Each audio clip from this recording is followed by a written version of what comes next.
Hello everyone, क्या हाल चाल आप सबके? All good.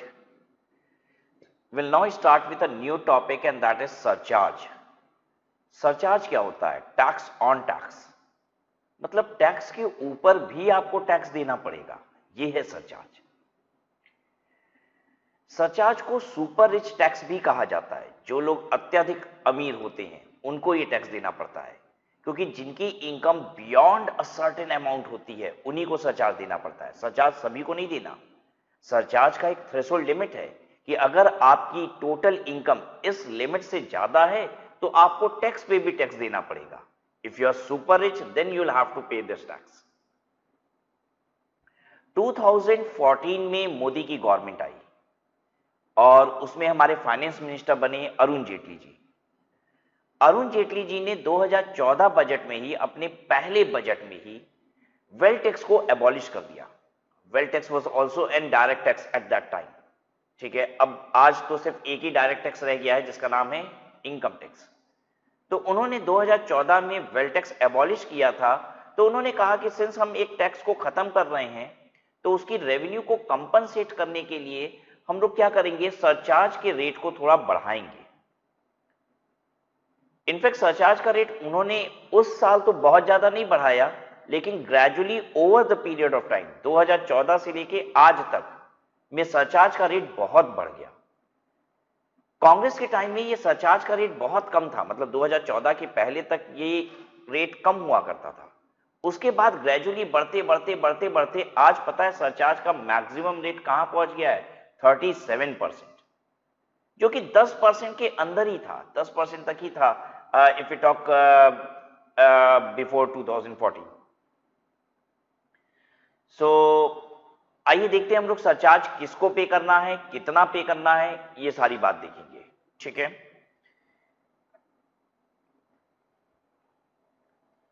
सरचार्ज के चार्ट में सबसे पहला कॉलम है that you can see is SSC.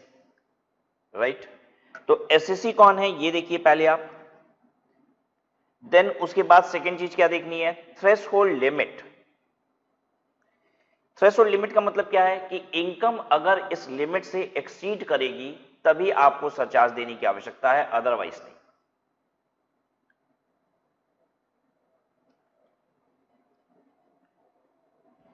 तो individual HUF, AOP, BOI, AJP, individual HUF, AOP, BOI, AJP, इन सब की अगर टोटल इनकम एक्सीड करती है 50 लाख रुपए, ध्यान दीजिएगा वर्ड एक्सीड करती है, क्या? Total income. यानी 50 लाख रुपए पे कोई सरचार्ज नहीं होता है. अगर आपकी इनकम 50 लाख 1 रुपए होती है तो आपको सरचार्ज देना पड़ता है. क्या रेट से? The rate of surcharge is 10%.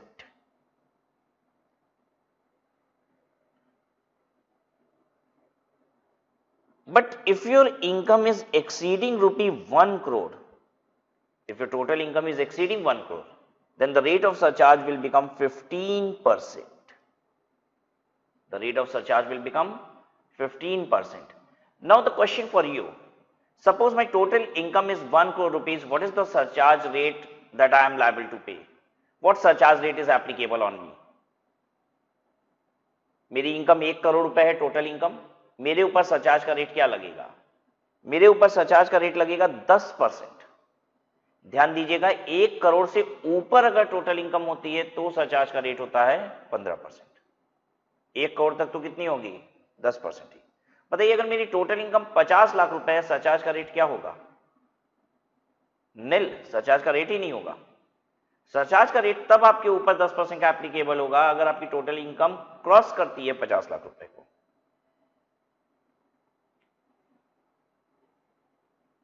ठीक है, लेकिन अगर आपकी इनकम 2 करोड़ को क्रॉस करती है तो अब यहां पे दो रेट दिख रहा है. 15% भी हो सकता है और 25% भी हो सकता है. तो will have to know the difference कि क्यों, कब होगा ऐसा. तो देखिए पहले कॉलम में लिखा हुआ है including income under section 111A and 112A.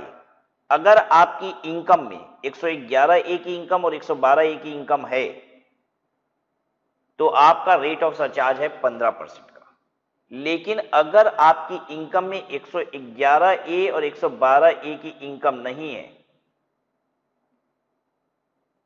Excluding income under section 111A and 112A, तो आपके ऊपर रेट ऑफ सरचार्ज है 25%। मैं रिपीट करता हूं, इस बात को समझाने की कोशिश करता हूं आपको। पहले तो ये जानना होगा 111A और 112A क्या होता है, 111A एंड 112A ये क्या होता है। This is short term capital gain on which STT is paid, और ये क्या है, long term capital gain on which STT is paid.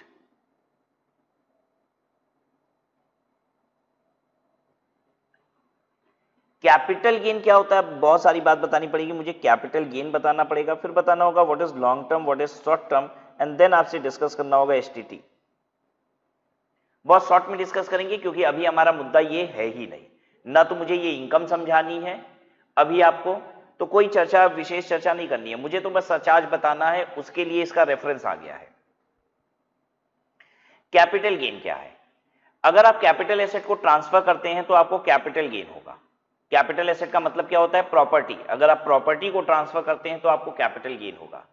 जो शेयर्स होते हैं, बॉन्ड्स होते हैं, डिबेंचर्स होते हैं, ये भी आपकी प्रॉपर्टी है। जब आप स्टॉक एक्सचेंज के थ्रू कोई भी ट्रांजैक्शन करते हैं तो आपको एसटीटी पे करना पड़ता है। एसटीटी कब पे करना पड़ता है, जब ट्रांजैक्शन होता है स्टॉक एक्सचेंज के थ्रू। ठीक है, किसका ट्रांजैक्शन, शेयर्स का और यूनिट का। ऑब्वियसली वो शेयर और वो यूनिट्स, यूनिट्स मतलब म्यूचुअल फंड की यूनिट्स, ठीक है, वो शेयर्स और वो यूनिट्स जो कि स्टॉक एक्सचेंज में लिस्टेड है तभी तो उनका ट्रांजैक्शन हो रहा होगा वहां से, राइट। तो एसटीटी पे कब होता है, एसटीटी पे होता है लिस्टेड शेयर और यूनिट्स के रिस्पेक्ट में। जब स्टॉक एक्सचेंज में लिस्टेड शेयर्स और यूनिट्स का ट्रांजैक्शन होता है तो एक टैक्स पे करना पड़ता है जिसका नाम है STT, security transaction tax, securities transaction tax.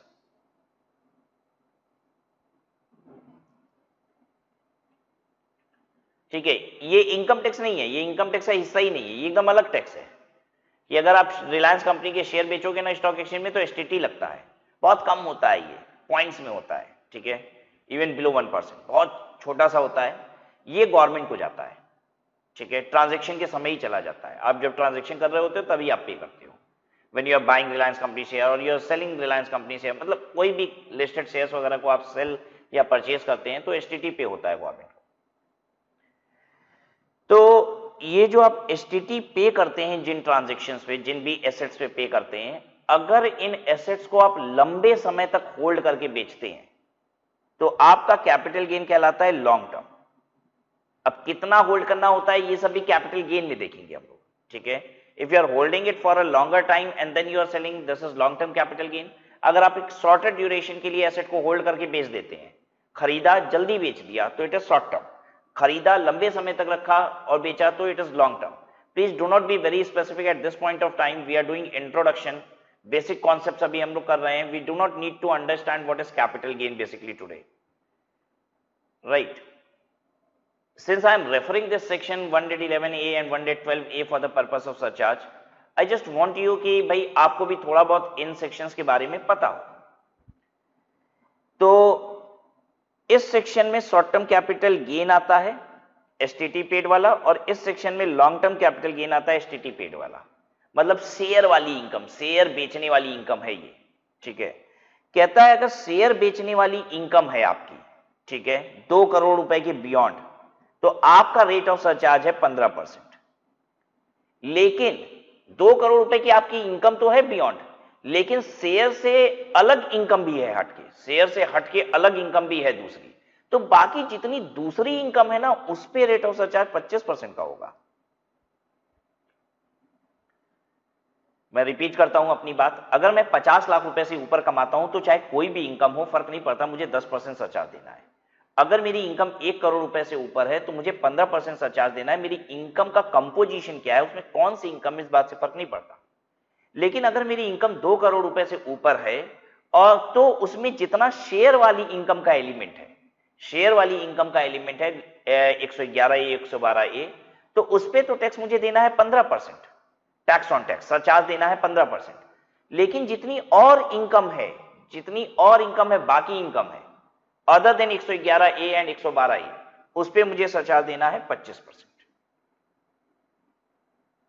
Now if my income is above rupee 5 crore, again there are two bifurcations that you need to take care of, कि 15% का सरचार्ज लगेगा, 15% का सरचार्ज लगेगा उस इनकम पे जो कि शेयर वाली है, यानी कि 111A 112A, उसके अलावा जितनी इनकम होगी उस पे 37% का सरचार्ज लगेगा।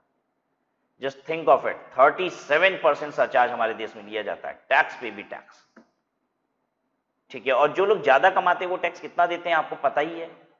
पुराने स्लैब के हिसाब से 10 लाख रुपए के ऊपर कितना आ जाता है, पुराने स्लैब के हिसाब से 10 लाख रुपए के ऊपर 30% आ जाता है, और नए वाले स्लैब के हिसाब से 15 लाख रुपए के ऊपर 30% आ जाता है। तो जो लोग 50 लाख 1 करोड़ कमाते हैं वो सब ऑलरेडी 30% टैक्स दे रहे हैं, 30% टैक्स दे रहे हैं, उसके ऊपर 37% सरचार्ज भी लगेगा जो लोग 5 करोड़ से ऊपर कमा रहे हैं, 30% का 37% और लग जाएगा, ठीक है। तो इस बात को एक अलग तरीके से भी बोला जा सकता है कि अगर आपकी 111A और 112A वाली इनकम है तो उस पे सरचार्ज 15% से ज्यादा कभी नहीं बढ़ा। अब देख लो 15% पे आके कांस्टेंट हो जा रहा है, लेकिन जितनी बाकी इनकम है उस पे 25% और 37% भी आएगा। क्या इस बात को मैं अलग तरीके से लिखवा दूं आपको, जो इसका कंक्लूजन है? लिखिए आप,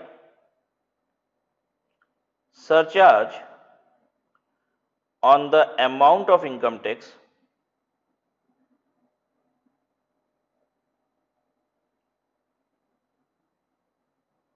in respect of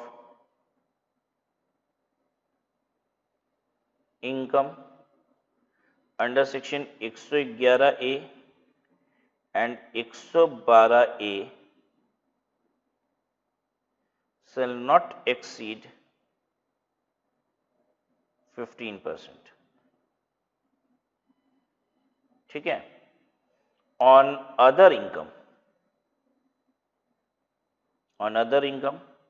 it shall be 25% or 37%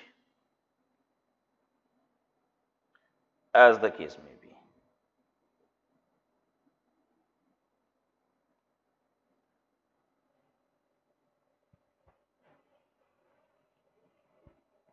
ठीक है। नाउ कमिंग टू, नोट कर लीजिए आप आराम से,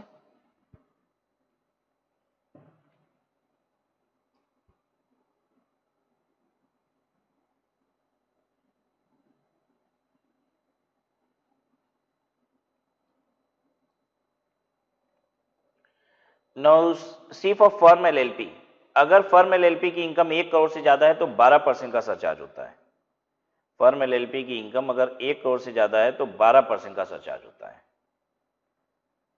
अगर डोमेस्टिक कंपनी की इनकम 1 करोड़ से ज्यादा है तो फर्म एलएलपी में कोई टेंशन नहीं है, बस 1 करोड़ से ज्यादा है तो 12% का सरचार्ज, नहीं तो नहीं, ये ज्यादा ठीक है। बल्कि ठीक है, इंडिविजुअल में इतना कॉम्प्लेक्स बना दिया है, 50 लाख से ऊपर, फिर 1 करोड़ से ऊपर, फिर 2 करोड़ से ऊपर, फिर 5 करोड़ से ऊपर, अलग अलग रेट है, ठीक है। और उसमें भी इनकम वाइज बाइफर्केशन है कि भाई इनकम ये है तो फिर इतना सरचार्ज, ये इनकम ये है तो इतना सरचार्ज। और अगर दोनों ही इनकम है तो भाई जितनी शेयर वाली इनकम है उसका अलग सरचार्ज निकालो, अब शेयर वाली इनकम के अलावा जितनी इनकम है उसका अलग सरचार्ज निकालो। फर्म कंपनी ठीक है, 1 करोड़ रुपए पे 12%। डोमेस्टिक कंपनी अगर 1 करोड़ रुपए से ऊपर इनकम है तो 7%, और अगर 10 करोड़ रुपए से ऊपर इनकम है तो 12%। लेकिन वो डोमेस्टिक कंपनी जिन्होंने टैक्सेशन ऑप्ट किया 115 बीबीए या फिर 115 बीएबी, याद है कि भूल गए?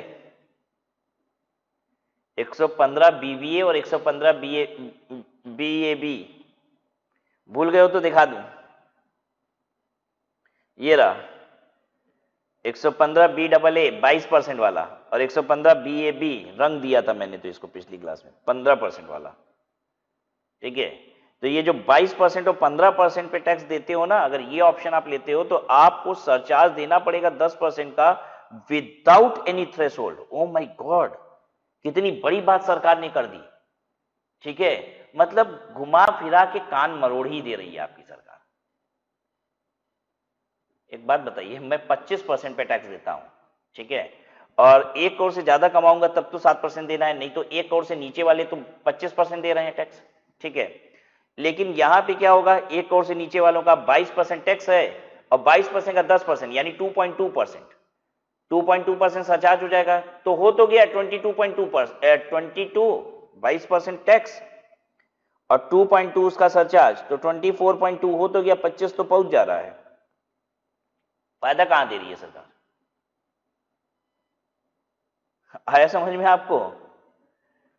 1 करोड़ से नीचे वाले 25% देते हैं, और नहीं तो आप 22 ऑप्ट कर लीजिए, 22 ऑप्ट करेंगे तो आपको सरचार्ज भी देना पड़ जाएगा 1 करोड़ से नीचे इनकम तब भी, क्योंकि यहां कोई थ्रेशोल्ड है ही नहीं। तो 2 रुपया 20 पैसा 2.2% और बढ़ जाएगा, तो 24.2% हो गया ना आपका। तो कहां फायदा मिला अब आपको? और इतनी सारी रिस्ट्रिक्शन लगा दी सरकार ने।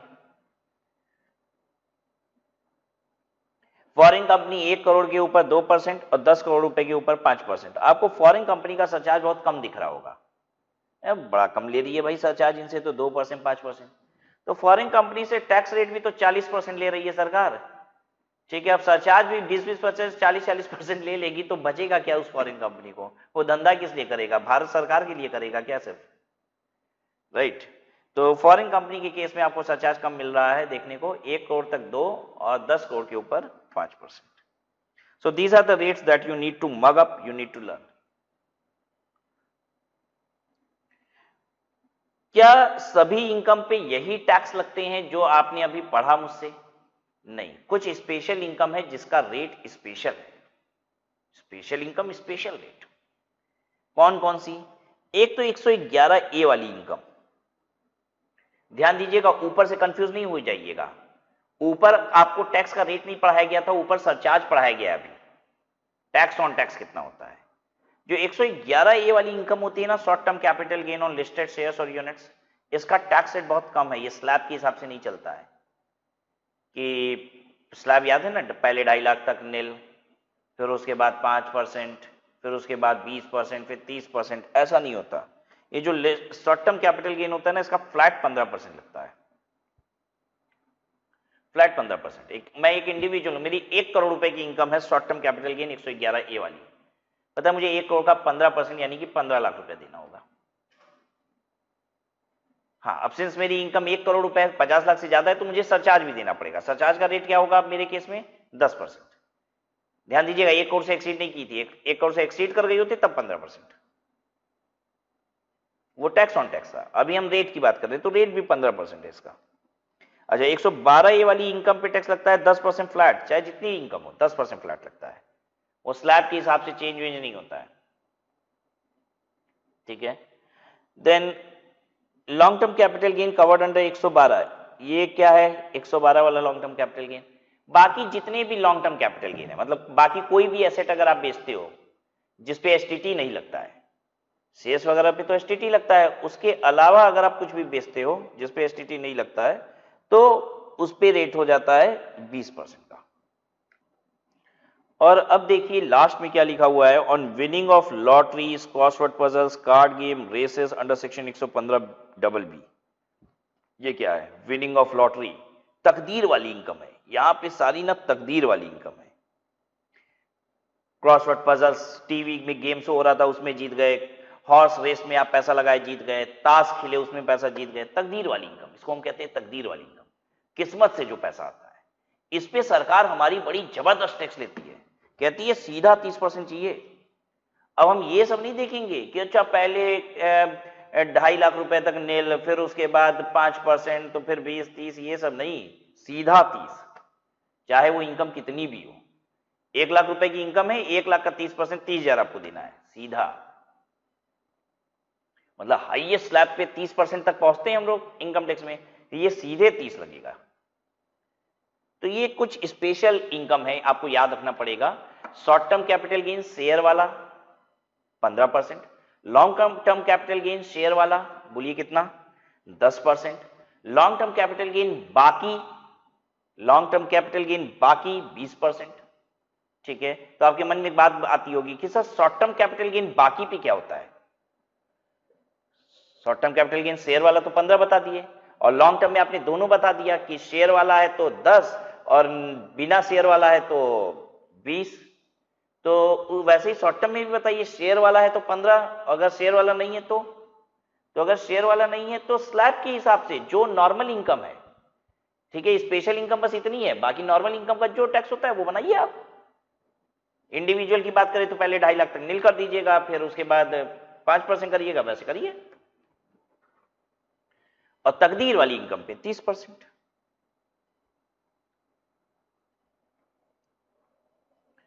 Now coming to the next heading, that is rebate.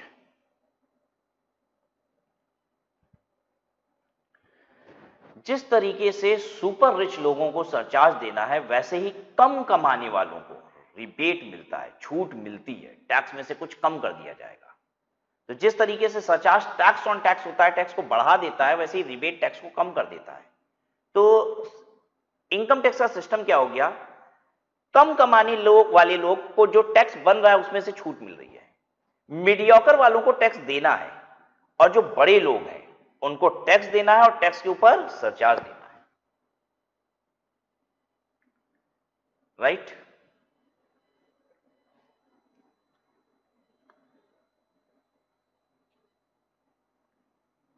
तो rebate under section 87A, a resident individual having total income up to ₹5 lakh shall be eligible for a rebate of 12,500। एक रेजिडेंट इंडिविजुअल है जिसकी total income 5 lakh रुपए तक है, उसको 12,500 रुपए तक का रिबेट मिल जाएगा। लेकिन ध्यान दीजिए, बहुत बड़ी सारी कंडीशन हो गई यहां कि एक तो इंडिविजुअल होना चाहिए, दूसरी बात रेजिडेंट होना चाहिए, टोटल इनकम 5 लाख रुपए तक ही होनी चाहिए। अगर 5 लाख 1 रुपया है तो रिबेट नहीं मिलेगा। रिबेट मिलेगा, कंडीशन इंडिविजुअल होना चाहिए, दूसरा रेजिडेंट होना चाहिए, टोटल इनकम कितनी होनी चाहिए, 5 लाख रुपए तक की होनी चाहिए, तो रिबेट मिल जाएगा 12,500 रुपए का। Rebate under section 87A not available to any other assessee. 87A का रिबेट बाकी किसी एसएससी को नहीं मिलेगा। This rebate is available before charging cess. Rebate 87A का किसी भी दूसरे एसएससी को नहीं मिलेगा, सिर्फ इंडिविजुअल को मिलेगा, और ये सेस के पहले मिलता है। लास्ट आइटम होता है इनकम टैक्स में सेस, ठीक है। तो अभी आप देखेंगे क्या क्या चीज होती है, ठीक है। पहले तो टैक्स होता है, फिर टैक्स के ऊपर रईस लोग सरचार्ज देते हैं, कम कमाने वाले लोगों को रिबेट मिल जाता है टैक्स में से, और इन सभी लोगों को चाहे रिबेट मिला है या नहीं, ठीक है, सरचार्ज जुड़ा है या नहीं, सभी लोगों को सेस देना पड़ता है। सेस सबके लिए है, मतलब कम कमाने वाले, मीडियोकर वाले और बड़े वाले, सबके लिए सेस है। फिर उसके बाद सेस देना पड़ता है, और सेस का रेट होता है 4%, फाइनल 4% सेस भी लगेगा, और सेस का नाम होता है हेल्थ एंड एजुकेशन सेस। ये क्यों लेती है सरकार? सरकार कहती है कि जो हम सरकारी स्कूल चलाते हैं, फ्री में हेल्थ फैसिलिटीज देते हैं, तो उसके लिए पैसे कहां से आएंगे? तो आप जो लोग पैसे कमाते हो वो लोग क्या करोगे? सेस दोगे, और इस सेस से हम लोग क्या करेंगे? ये काम करेंगे, ठीक है, हेल्थ और एजुकेशन मेंटेन करेंगे कॉम्प्लीमेंट्री लोगों के लिए, राइट। तो मैं चाहूंगा एक छोटा सा कैलकुलेशन आप करिए ना, ठीक है।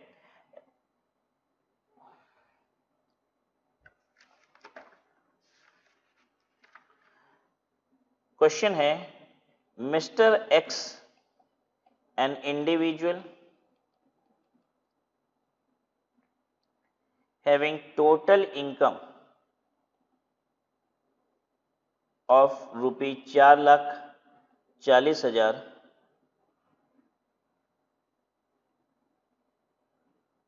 opting for section 115 BAC। भूलते तो नहीं ना हो तुम लोग मेरे बच्चों। एक इंडिविजुअल है जिसकी टोटल इनकम इतनी है और 115 BAC इसने ऑप्ट किया है। 115 BAC का मतलब क्या हो गया? नया वाला स्लैब रेट ऑप्ट किया है, ठीक है। इंडिविजुअल है, टोटल इनकम 5 लाख से कम है, रिबेट मिलेगा? हाँ। आप कहोगे सर रेजिडेंट नॉन रेजिडेंट का तो पता नहीं चल रहा है, तो अगर रेजिडेंट नॉन रेजिडेंट का पता नहीं चलेगा तो क्या एज्यूम करोगे आप? लिख लीजिए इस बात को, लिख लीजिए इस बात को कि अगर मुझे कभी भी पता न चले कि whether the person is resident और नॉन रेजिडेंट, तो will always assume person to be resident. अच्छा, अब ये तो न्यू स्लैब ऑप्ट कर रहा है तो उसमें एज से कोई मतलब ही नहीं होता, लेकिन अगर पुराना स्लैब ऑप्ट कर रहा होता, मतलब ये ऑप्शन ना ले रहा होता 115 बीएसी का, तो पुराने स्लैब के हिसाब से टैक्स देता।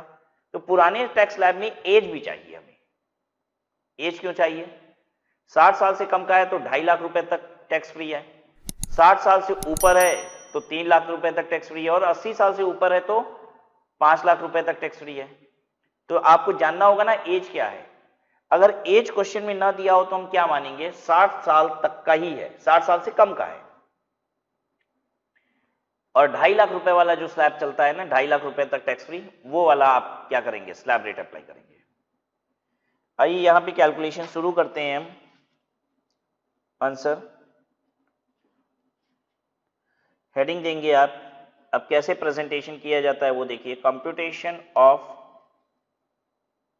Income tax of mister x assessment year. कौन से असेसमेंट ईयर की कैलकुलेशन करते हो आप?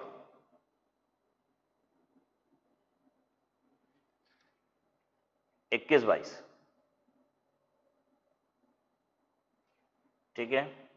नाउ आप उसके बाद लिखेंगे टोटल इनकम 4,40,000। देन उसके बाद कैलकुलेशन ऑफ टैक्स 0 to 2,50,000 नील,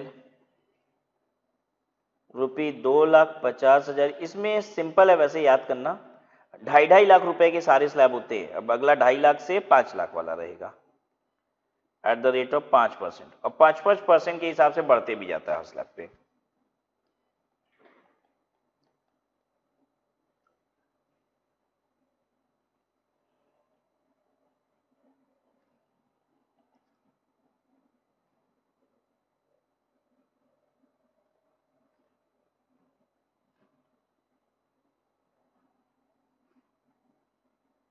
ओहो, मैं 5 लिख रहा हूं, यहां कितना होगा? 10%, फिर यहां 15%। मैं क्या कर रहा हूं? इनकम बढ़ाओ, इतनी मेहनत कर ली मैंने, इनकम बढ़ा दूं? जाने दो, पता नहीं कहां हूं मैं। 4,40,000 रुपए तक कैलकुलेट करो कितना हुआ भाई। 440 minus 2.5 lakh eight the rate of 5%,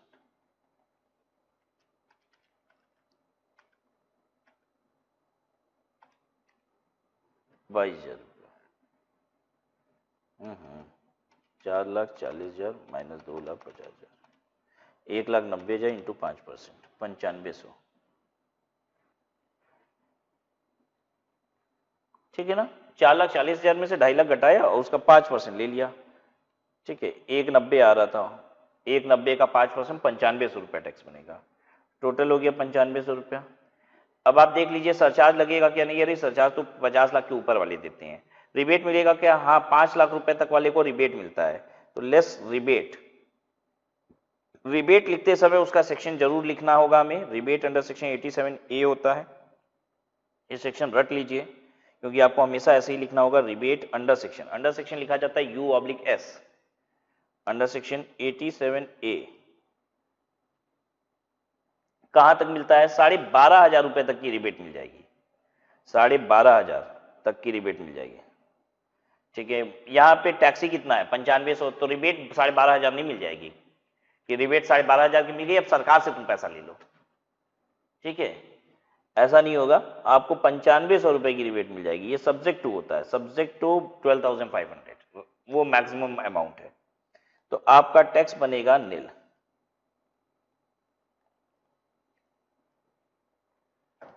साढ़े 12,000 रुपए का तक का रिबेट मिलता है, और 12,500 रुपए का टैक्स पता है कितनी इनकम पे बनता है? 5 लाख पे। 5 लाख माइनस 2.5 लाख करेंगे तो 2.5 लाख आएगा, 2.5 लाख का 5% होता है 12,500। और उतना रिबेट मिल जाता है। तो मोटा मोटी आप चाहें तो ऐसा कह सकते हैं कि जो लोग 5 लाख रुपए तक कमाते हैं उनको टैक्स नहीं देना होता। जो लोग 5 लाख रुपए तक कमाते हैं साल का, उनको टैक्स नहीं देना होता।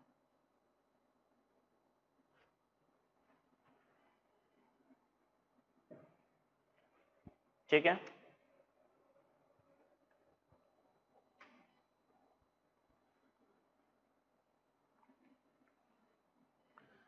आइए क्वेश्चन और कर लेते हैं आपके साथ।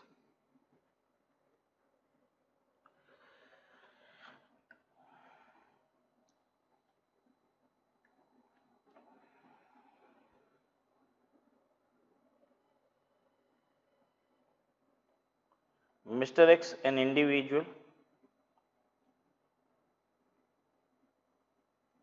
opting for section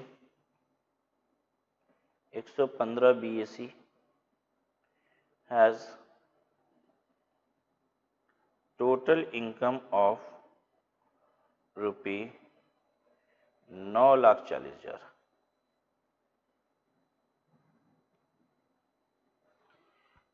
mister x एक इंडिविजुअल है, 115 बीएससी के तहत इसकी 15 बीएससी ये ऑप्ट करता है और इसकी टोटल इनकम 9,40,000 रुपया है।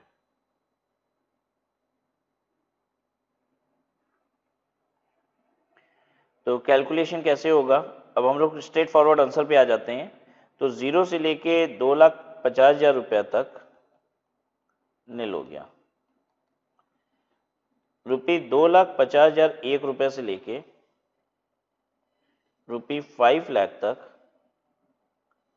Eight the rate of 5%, 12,500। फिर रुपये 5,01,000 से रुपये 7,50,000 तक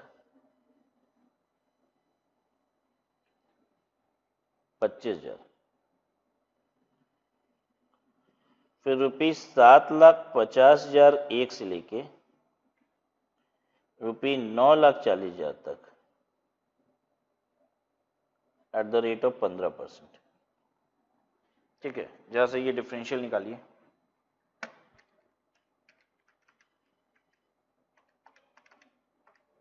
एक 1,90,000 का 15%, 28,500। ठीक है ना, कोई दिक्कत तो नहीं ना हो रही है बच्चों? इसकी जोड़ लगा लीजिए अब, 28,500 प्लस 25,000 प्लस 12,500, 66,000 रुपये। ठीक है, अब क्या करें हम नेक्स्ट? क्या हम लोग चेक करते हैं सरचार्ज लगेगा? सरचार्ज लगता है कुछ लोगों को, नहीं 50 लाख के ऊपर लगता है, नहीं लगेगा।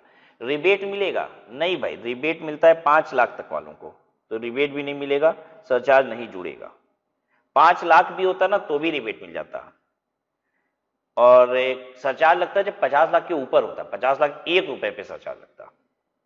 तो सरचार्ज नहीं, रिबेट नहीं, तो क्या करें नेक्स्ट? बस अब इसके बाद हेल्थ एंड एजुकेशन सेस, ये तो सभी को देना होता है ना, health and education cess. Rate क्या है इसका, बोलिए? 4%।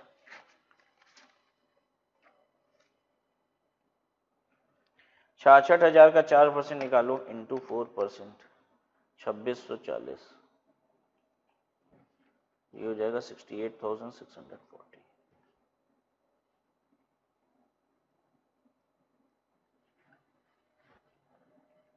तो एक आपने रिबेट वाला देख लिया मेरे साथ, एक आपने वो देख लिया जिसमें ना तो रिबेट है ना सरचार्ज है, और अब एक सरचार्ज वाला देख लीजिए। रिबेट वाला हो गया, सरचार्ज वाला आप देख लेते हैं, और एक बिना रिबेट बिना सरचार्ज वाला भी देख लिया आपने। अच्छा, लास्ट क्वेश्चन में सेस क्यों नहीं आया? सेस तो सभी का होता है, लेकिन इसका टैक्स ही नहीं आया ना। लगता किस पे है सच? सेस टैक्स पे, टैक्स आया ही नहीं ना, डिफरेंशियल था ही नहीं कुछ।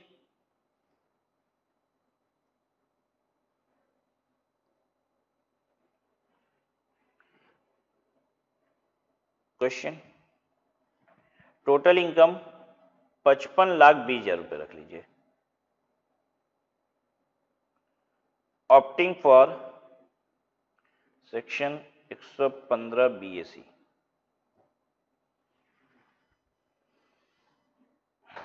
करिए, मजा आ जाएगा आपको। इतने सारे ढेर सारे बनाएंगे, 2.5 लाख रुपए के कई सारे स्लैब्स।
₹10,01,000 से 12,50,000।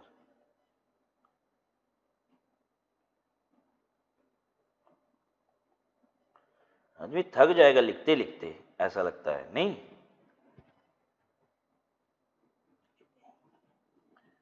मुझे तो बहुत हंसी आती है, मैं सच बता रहा हूं कि इतना सारा स्लैब निर्मला सीतारमण जी ने क्या सोच के बनाया, इतना लंबा, 2.5 लाख रुपए का 5% से बढ़ते हुए, कितना जबरदस्त कॉम्प्लेक्स कर दिया गया है। बताइए कितना टाइम टेकिंग हो गया।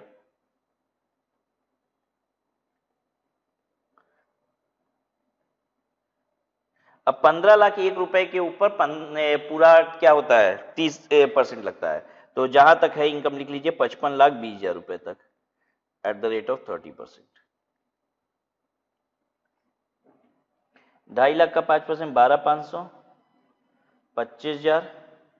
फिर 2.5 लाख का 15%, 37,500। 2.5 लाख का 20%, 50,000। 2.5 लाख का 25%, 2.5 लाख का 25% कितना होगा बच्चों? 2,50,000 इंटू 25%, 62,500। और 55,20,000 माइनस 15 लाख, 40,20,000 का 30%, 12,06,000 जोड़ लीजिए। 12,06,000 plus 62,500 plus 50,000 plus 37,500 plus 25,000 plus 12,500। गड़बड़ हो गई कुछ कैलकुलेटर पे। 12,06,000 प्लस 62,500, 50,000, 37,500, 25,000, 13,93,500।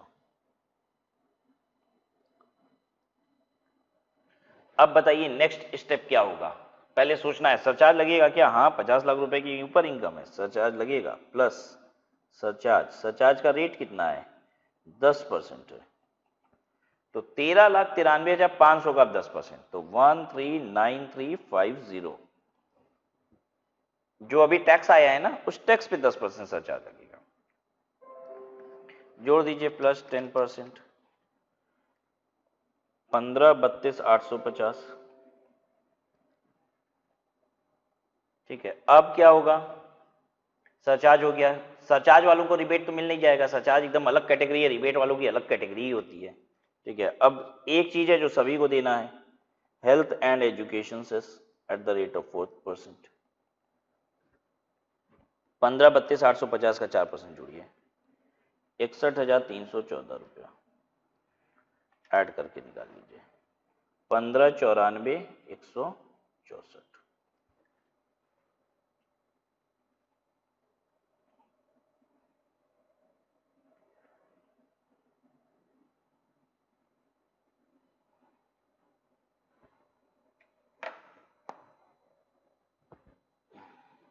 बताइए क्लियर है कि नहीं?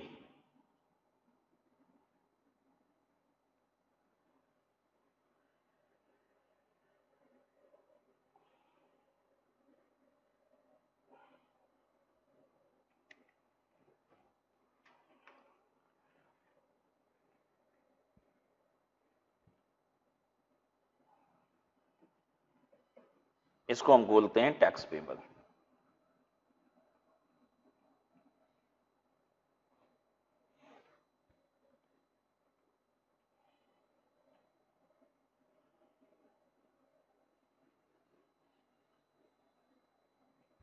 राइट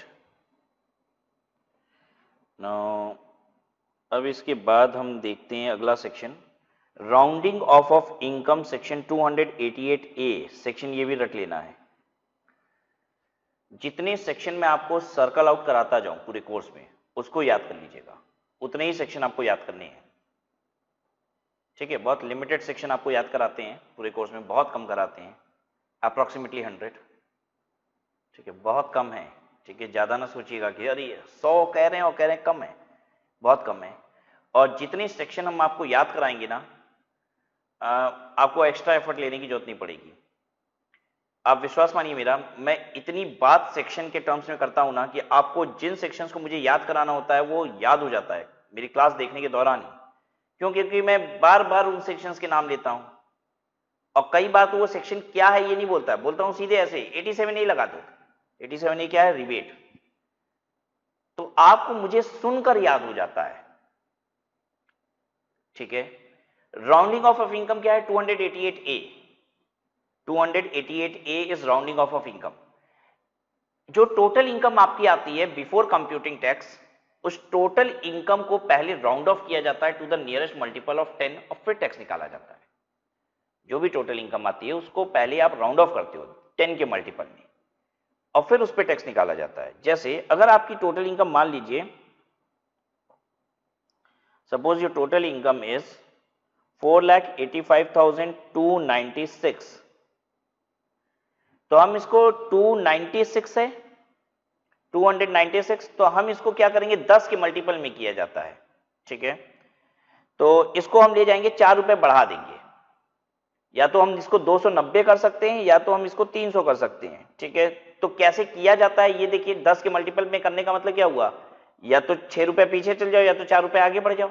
तो करना क्या है, आपको ये देखना है कि अगर 5 रुपया या उससे ज्यादा है तो आगे बढ़ना है, आखिरी डिजिट 5 रुपया या उससे ज्यादा है तो आगे बढ़िए, और 5 से कम है तो पीछे चल जाइए। तो इसका राउंडिंग ऑफ होगा 485,300।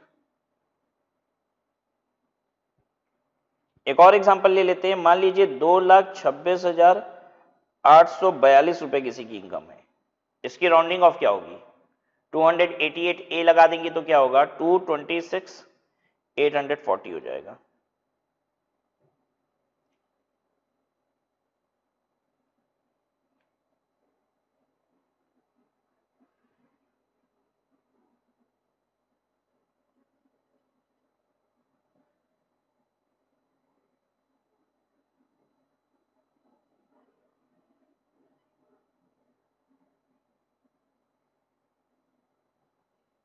ठीक है। और अगर यही यहां देखिए कैसे था, 4,65,294.95, 94.95, 5 रुपए से कम है ना लास्ट में, तो पीछे की तरफ ले जाएंगे तो 290 कर देंगे, 465 290। लेकिन यही 465 495 है, 5 रुपए आखिरी में, तो हम आगे बढ़ा देंगे, 495 की जगह 500 हो जाएगा, 465 500। ये होता है 288 की राउंडिंग ऑफ। तो ध्यान दीजिएगा, इस राउंडिंग ऑफ के बिना टैक्स मत निकाल दीजिएगा, राउंड ऑफ करने के बाद टैक्स निकाला जाता है, तो ये गलती ना हो आपसे। तो आप कहोगे सर आप तो धका धका अभी तक टैक्स निकाल रहे थे, तो आपने कभी ध्यान नहीं दिया होगा, मैंने जितने क्वेश्चन लिए उसका आखिरी फिगर 0 था, वो 10 के मल्टीपल में पहले ही था। जो भी हम इनकम लेते थे अभी तक एग्जाम्पल में, वो 0 लेते थे आखिरी फिगर, तो कभी राउंड ऑफ की जरूरत ही नहीं पड़ी। अगर 0 के अलावा कोई भी फिगर होगी तो आपको राउंड ऑफ करना पड़ेगा, आखिरी डिजिट 0 होनी चाहिए। Now coming to rounding off tax, सिर्फ इनकम ही नहीं, टैक्स को भी राउंड ऑफ किया जाता है 10 के मल्टीपल में, और ये होता है 288B में, 288A 288B, आसान है याद रखना। रिबेट 87A, तो 3 सेक्शन तो याद कराया अभी तक। 87A is rebate, 288A is rounding off of income, 288B is rounding off of taxes। 10 के मल्टीपल में राउंड ऑफ करना है, बिल्कुल वैसे ही जो अभी सिस्टम बताया। अगर आपका टैक्स बनता है 12,826 रुपया तो आप टैक्स देंगे 12,830 रुपया। अगर आपका टैक्स बनता है 12,822 रुपया तो आप टैक्स कितना देंगे? 12,820 रुपया। ये हो गया सेक्शन 288B। अब हम आपको जो बात बताने जा रहे हैं उस बात को बहुत ध्यान से सुनिए, ये आपकी प्रैक्टिकल लाइफ के लिए बहुत इंपॉर्टेंट बात है। सेक्शन 288B की एप्लीकेबिलिटी क्या है, इस बात को बहुत ध्यान से समझिए। एक जमाना था जब हम इंटरनेट बैंकिंग नहीं जानते थे। पता है टैक्स कैसे जमा होता था? बैंकों में जाते थे, एक इसका टैक्स भरने का ना, पे करने का चालान आता है। जैसे बैंक में आप पैसा जमा करते हो तो पे स्लिप भरते हो, नाम, फिर कितना पैसा जमा कर रहे हो, 1000 2000 का कितना नोट है, 500 का कितना नोट है, सब भरते हो, जमा करते हो। जिस तरीके से आप बैंक में कैश जमा करते हो तो एक पे स्लिप भरते हो, वैसे ही पे स्लिप की तरह टैक्स का चालान आता है। चालान मतलब पे स्लिप ही समझ लीजिए, ठीक है? टैक्स जमा करने का चालान, उसको हम भरते हैं और बैंक में जमा करते थे। आज थोड़ी ना बैंक में कोई जाके जमा कर रहा है टैक्स, आज तो इंटरनेट बैंकिंग से हर कोई खट से टैक्स जमा कर देता है। अब मैं पहले की बात करता हूं तो वहां पे विशेष परेशानी, जब भी कोई बैंक में जाके चालान के से पैसा जमा करता था तो क्या परेशानी आती थी? मान लीजिए मेरा टैक्स बनता है 12,002 रुपया, ठीक है? तो हम बैंकर को क्या करते थे, या मान लीजिए मेरा बना टैक्स 12,908 रुपया, तो हम बैंकर को कितना दे देते थे? 12,910 रुपया दे देते थे, ठीक है? और उसको बोलते थे 2 रुपया दो, बाकी 2 रुपया डिफरेंस दो। तो बैंकर्स के पास फुटकर नहीं होता था। फुटकर समझते हैं? छुट्टा पैसा, खुला पैसा, रेचकारी। अब 12,910 दिए, टैक्स बनाए 12,908, तो उसको 2 रुपया वापस देना पड़ेगा। उसके पास फुटकर होती नहीं थी। किसी जनरल मर्चेंट की दुकान पे चले जाओ, 2 रुपया उसके पास नहीं होगा तो वो 2 रुपए की आपको एक्लेयर्स दे देगा, 2 टॉफी दे देगा, हिसाब बराबर हो जाता है। बैंक वाला टॉफी लेके तो बैठता नहीं है कि आपने ज्यादा दे दिया तो वो टॉफी दे देगा आपको, राइट? तो ये फुटकर की जो परेशानी थी, इसका हल निकालने के लिए एक कानून बनाया गया 288B। एकदम फैक्ट बता रहा हूं आपको, 288B कोई विशेष कानून नहीं है। ये फुटकर की समस्या जो हो रही थी उससे निजात पाने के लिए सेक्शन बनाया गया।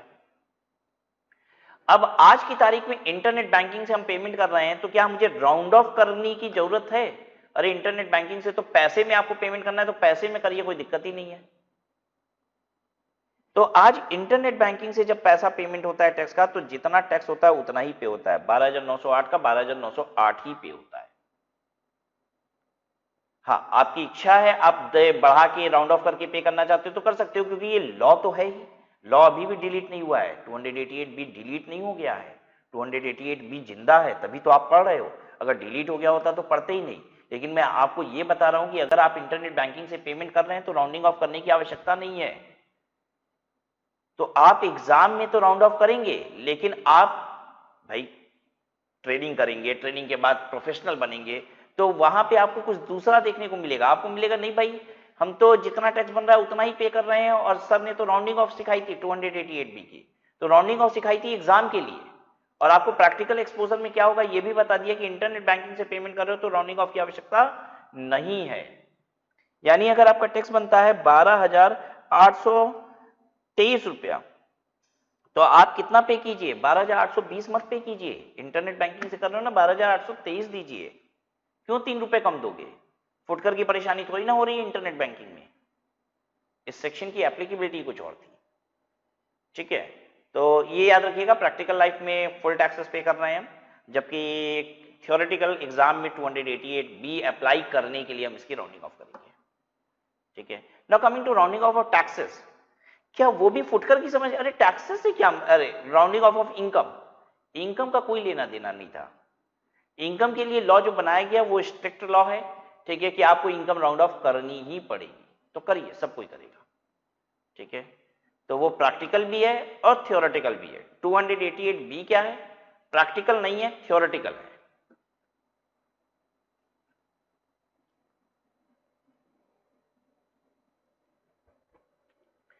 would like to see few illustration with you now.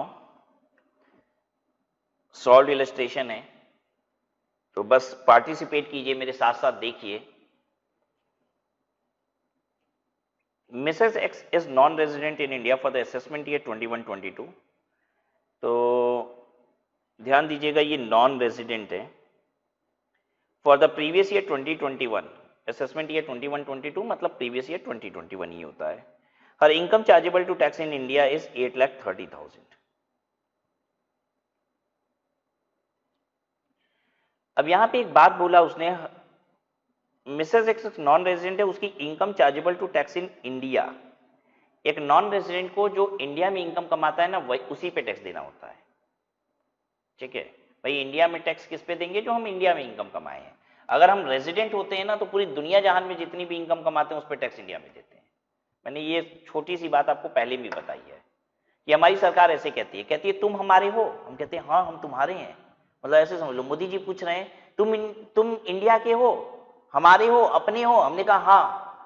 तो मोदी जी ने कहा कि तुम दुनिया भर में जितना पैसा कमाते हो ना, सारा टैक्स यहीं देना. मैंने कहा अच्छा. अब दूसरी बात करते हैं नॉन रेजिडेंट की. मोदी जी ने पूछा भाई तुम इंडिया के हो, अपने हो. मैंने कहा नहीं, मैं नॉन रेजिडेंट हूं. उसने कहा कोई बात नहीं, इंडिया में जितनी इनकम कमाते हो ना, उसका टैक्स इंडिया में देना, बाकी बाहर वाला बाहर दे देना, इंडिया वाला इंडिया में देना.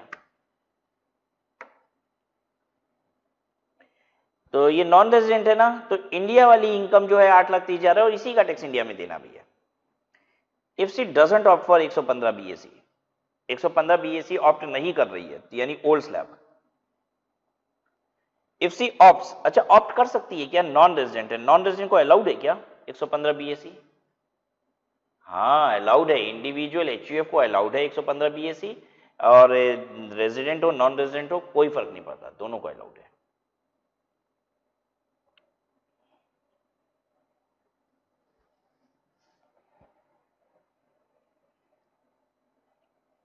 ठीक है. So if she opt for 115 BAC, यानी कि न्यू स्लैब में क्या होगा ये बताइए आप. इनकम है 8,30,000, पुराने स्लैब से निकालते हैं पहले. 8,30,000, 2.5 लाख तक नील, 2.5 लाख से 5 लाख 5%, और फिर 5 लाख 1 से लेके 8,30,000 रुपए तक 20%. 5 लाख के ऊपर 10 लाख तक 20% होता था ना ओल्ड स्लैब में. इतना टैक्स आया, कोई सरचार्ज और कोई रिबेट तो होगा नहीं, सेस लगा दो 4%, योग्य टैक्स. देख लीजिए आराम से.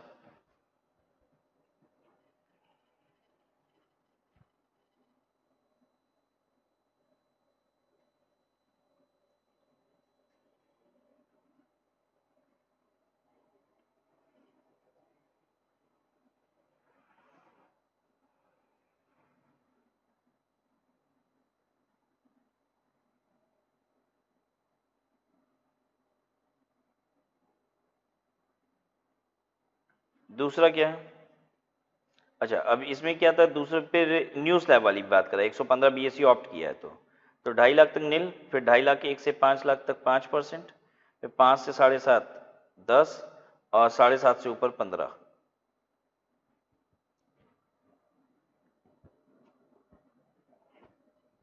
जितना टैक्स आया उस पर 4% सरचार्ज जोड़ दीजिए. देखिए नए वाले स्लैब से टैक्स कम आएगा.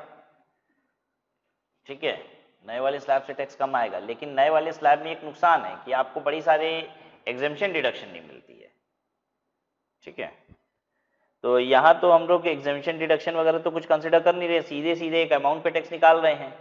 ठीक है, अब सेम अमाउंट पे टैक्स निकालोगे दोनों जगह, ओल्ड और न्यू, तो न्यू में ही कम आएगा टैक्स, क्योंकि टोटल इनकम ही चेंज हो जाती है ना भाई. न्यू अगर हम ओल्ड में टोटल इनकम निकालें तो टोटल इनकम कम आएगी, क्यों? क्योंकि वहाँ एग्जेम्पशन डिडक्शन मिलता है. और न्यू में टोटल इनकम क्या होगी, ज्यादा हो जाएगी.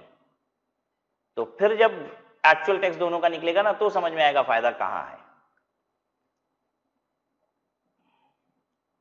और एग्जेम्पशन डिडक्शन की अभी आपको जानकारी नहीं है, अभी तो आपको स्लैब अप्लाई करना सिखाया जा रहा है. यही है बेसिक कॉन्सेप्ट्स. अगर 4,30,000 रुपए तक की इनकम है तब, तो एक बात देखिए, यहां पे इस क्वेश्चन में कहता है कि मिस्टर एक्स रेजिडेंट है इंडिया में, असेसमेंट ईयर 21-22 में, प्रीवियस ईयर 20-21 में उसकी इनकम जो है वो 4,30,000 रुपए है. इसकी टैक्स लायबिलिटी निकालिए. एक बात बताइए कि आपको बता रहा है कि 115 बीएसई ऑप्ट किया है कि नहीं? आप कहोगे नहीं सर, कहीं नहीं बताया क्वेश्चन में। हम कहते हैं बताने की जरूरत भी क्या है? इसलिए बताने की जरूरत नहीं है, चाहे पुराना स्लैब हो चाहे नया स्लैब हो, 2.5 लाख तक नील होता है, 2.5 लाख से 5% होता है, ये तो दोनों में ही था। तो जिसकी इनकम 5 लाख रुपए के नीचे है वहां क्या करेंगे आप जान के कि 115 बीएसई ऑप्ट कर रहा है कि नहीं? मेरी बात समझ में आई आपको? जरूरत क्या है आपको? आपको बिल्कुल भी जरूरत नहीं है ये जानने की कि 115 बीएसई ऑप्ट हो रहा है कि नहीं, उस केस में जहां पे इनकम ही 5 लाख रुपए तक की है। तो 2.5 लाख तक नील, चाहे पुराना स्लैब हो चाहे नया स्लैब हो, और 2.5 लाख से 5 लाख तक, यानी कि इस केस में 4,30,000 रुपए तक 5% होगा, चाहे पुराना स्लैब हो चाहे नया स्लैब हो। दोनों में ही टैक्स 9,000 रुपए आएंगे, और दोनों में ही आपको रिबेट 12,500 रुपए का मिल जाएगा। तो यहां इनकम ही 9,000 थी, इसलिए 9,000 का रिबेट, टैक्स नहीं। इनकम 5 लाख से कम है ना, 5 लाख रुपए तक की इनकम वालों को, टोटल इनकम वालों को रिबेट मिलता है।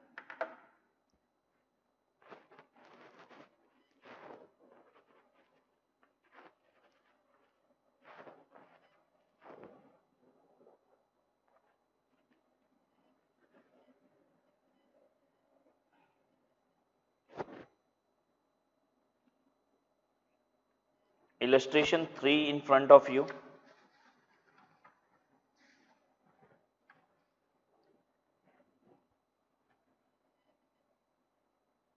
Mr. Y is resident in India for the assessment year 21-22. For the previous year 2021, his income chargeable to tax in India is 2,65,000.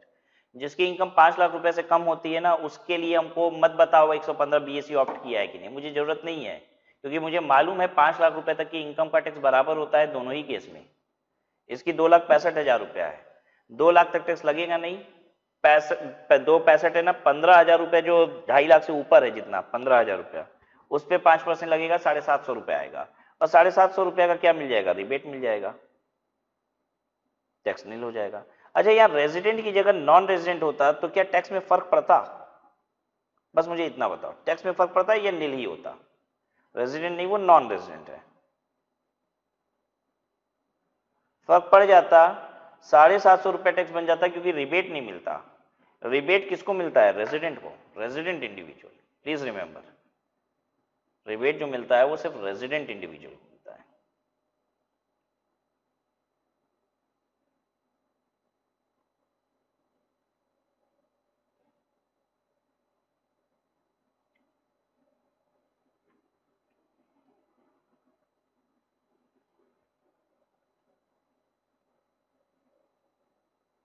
Illustration 4. Calculate tax payable when Mr. X having total income of 10,56,240 was born on this एक date दिया, इस date को अगर पैदा हुआ है तो, दूसरी डेट दी, इस डेट को पैदा हुआ है तो, और फिर 115 बीएसई ऑप्ट कर लिया, क्योंकि 115 बीएसई ऑप्ट कर लिया ना, तो फिर तो डेट से कोई मतलब ही नहीं होता। ठीक है, अब आपको डेट वेट याद है कुछ? 1/4/41 या उसके पहले पैदा हुआ है तो सुपर सीनियर होता है।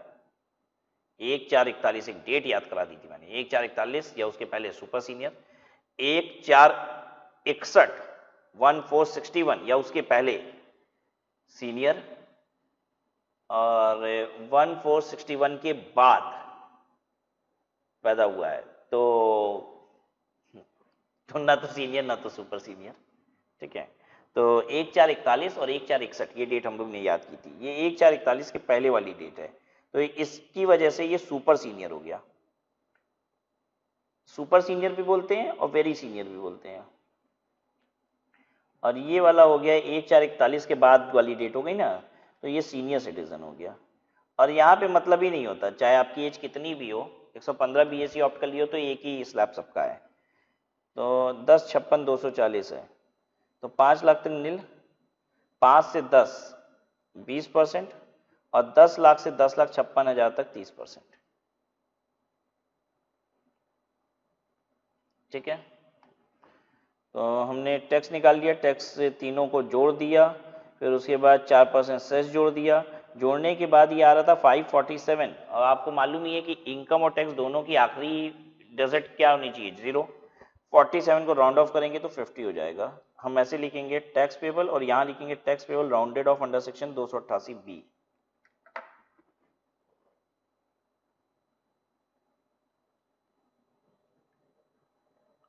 कोई दिक्कत किसी को? होनी तो नहीं चाहिए।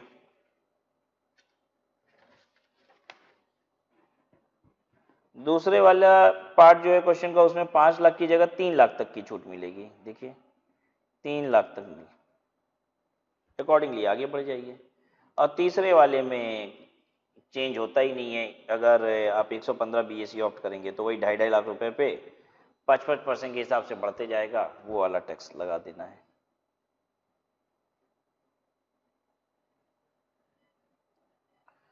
इलस्ट्रेशन 5 में भी कोई खास बात तो है नहीं, आप देख सकते हैं।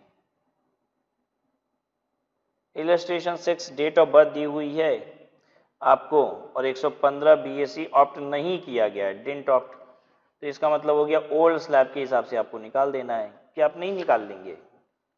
बिल्कुल निकाल लेंगे, मुझे पूरी उम्मीद है।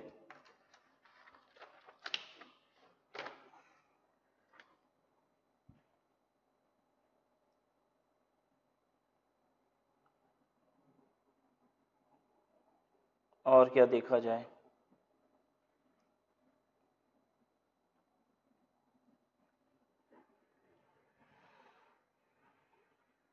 इलस्ट्रेशन 7 है कि टैक्सेबल इनकम है 2,24,05,725 2,24,05,725।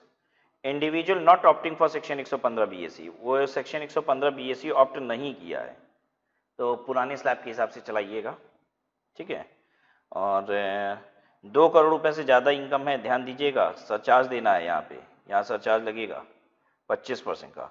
तो ये टैक्स निकाल लिया हमने, पहले 2.5 लाख पे 5, फिर अगले 5 लाख पे 20 और 10 लाख से ऊपर पूरा 30, और जितना आया उस पर 25% का सरचार्ज, फिर 4% सेस वगैरह ये सब। अच्छा, जोड़ने के बाद ये 85 आ जा रहा था, 5 रुपये उससे ज़्यादा हो तो राउंड ऑफ करके आगे बढ़ाना होता है, तो 85 की जगह 90 कर दिया, ठीक है। फिर फर्म है, फर्म का तो फ्लैट 30% होता है, कोई दिमाग नहीं लगाइएगा, फर्म का फ्लैट 30% होता है, ये रहा फ्लैट 30%, ठीक है। और 1 करोड़ से ज़्यादा इनकम होती है फर्म के केस में तो सरचार्ज का रेट होता है 7%, होता है ना? 12% होता है। ये किसका है? ये वाला था, सॉरी, फर्म का ये वाला है 30%, 12% सरचार्ज।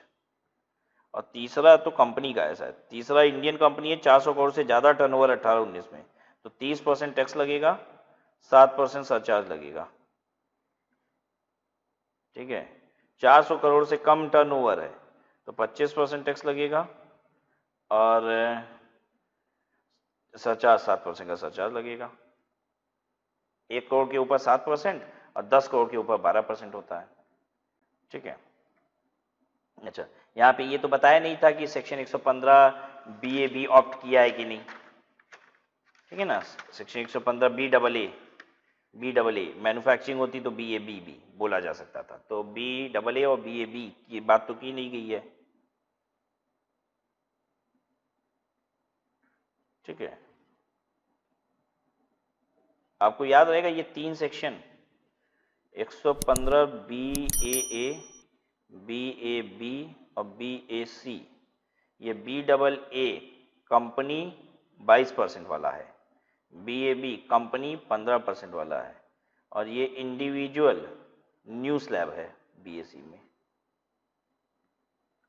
ये याद रखिएगा ऐसे। BAA, BAB और BAC, BA कॉमन है, ठीक है, ABC ऐसे याद रख लीजिए।